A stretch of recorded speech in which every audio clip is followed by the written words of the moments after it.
Namaste. Good morning. Very nice to see everybody here in the UNDP. Thank you very much for attending. Chairman Kumar, Secretary Thakur, and other colleagues at the high table. Esteemed guests today. UNDP in our compound is usually very boring. And today we have farmers and NGOs and others here. So it really makes a much nice change that we need very often here. So I really welcome you all here and thank you very much for coming despite the cold weather this morning. Just like to tell you a little bit about some of my goats. When I was 22, I bought 6 goats. I was already keeping some poultry on a small farm. I have a small farm in South Korea.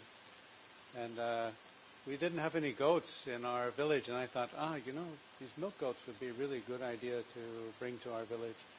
And in fact, they were the first time we had milk goats. We bought 2 bucks, 4 does, and within a year we had already lost 2.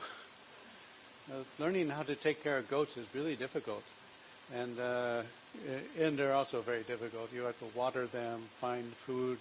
Korea, we also have a very cold winter, so we have to prepare the food for the winter.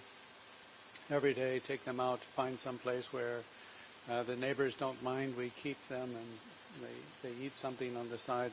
I'm sure all of you who keep goats knows what I'm talking about. And they were milk goats, so we had to learn how to milk them and keep the milk and prepare the milk.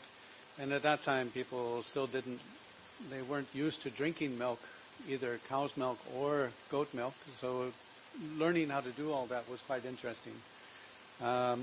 I can tell you, I would have really appreciated to have a woman health worker helping me. And this is one thing I just from my own experience knowing, the veterinaries, they're far away, they're hard to get them to come.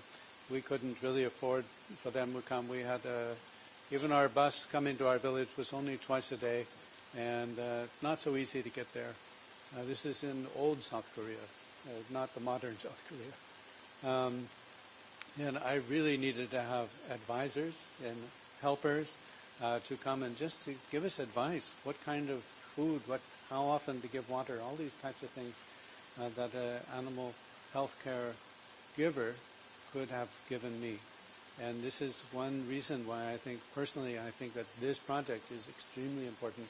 Just knowing that so many people would like to get into new animals, but the possibility of investing a lot in an animal, the possibility of it dying without someone nearby to help them, to coach them, and to give some support to make sure that their investment lives and produces what you expect.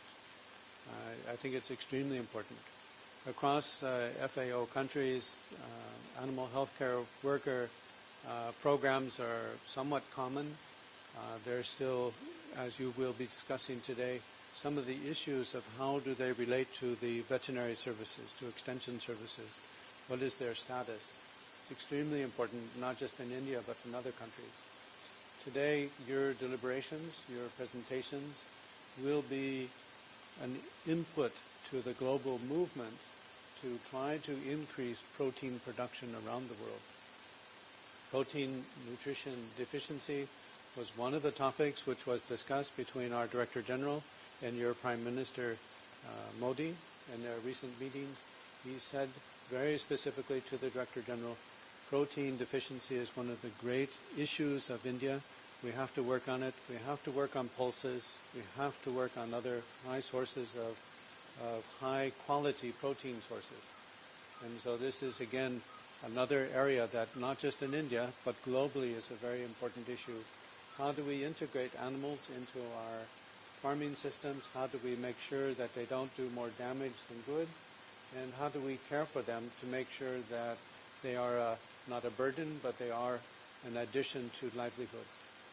So I wish us all great success today and look forward to the outputs which will be shared very widely within the FAO system. Thank you very much.